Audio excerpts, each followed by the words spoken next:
All right, what's up, everybody? This is A7X Ben here with Redgoat. We're in Portland, Oregon. We just Yarp. played a game of the epic scale ships. I lost. 40-point game. Yeah, it was fun though. It was good. It was a good contest. At It was the end. closer than I thought it was. Yeah, exactly. Closer than either of us. And the scores, 17-13, ironically, are what copies of the Obago Deuce people were talking about. Because PDXYAR got either 13 or 17 or something. There were 30 in play. So anyway, look at that. Yeah, It all weird, works out. weird stuff.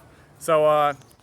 Already people on Instagram are asking how you made the epic scale ships. So we got to talk about it because I forgot to ask it on the podcast. Yeah, so the epic scale, I think I mentioned that it was kind of like we saw the picture from Gen Con or something like that. Yep. And founding member of the gaming group, PDXYAR, West Cowan, Admiral, or maybe it was Governor. I think he got promoted to Governor. Nice. Giles Seamus Hagthorpe McGuffin. Yeah. He had this idea that he could make I think it was a 400% size version of the game. That's Nice. what became the epic scale. And so he did all the measurements to figure out the stick measurements. So the ships were the same in the same scales. Yeah, they were right not dimensions. all the right dimensions.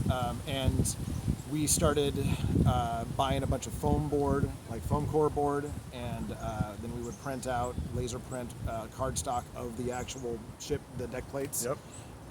And it was just a lot of time spending in our garages in Beaverton, drinking rum and with an X-Acto knife and spray glue, and, Carve it out, cutting out all the pieces. Yeah.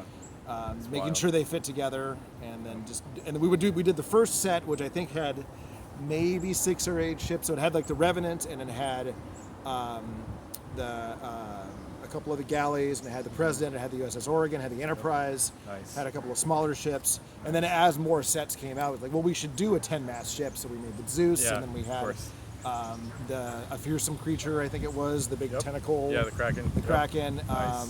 and then a couple of the sea monsters. So yeah, and as more ships came out, we just would pick our favorite. Really, we picked the ones that looked the coolest. I don't know whether we always picked the ones that were the best game pieces, because it was coming more of a show. Yeah. So we would pick the ones that people would walk up and see us playing, like, what is that sea monster? Exactly. Yeah. Playing with? A lot of type variety, basically. Yeah. That's So awesome. it looks cool. There's Yeah. a grinder in there. So yeah. Yeah. What's wild, we just met somebody in the park who remembers when we used to play this game in this park back in 2008 for the Portland Pirates Festival. Yep. Cathedral Park, Portland, Oregon.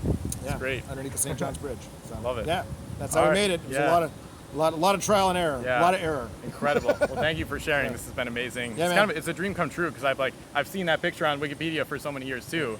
And there's somebody that made like similar ones to these for a Minnesota Rent Fest and stuff.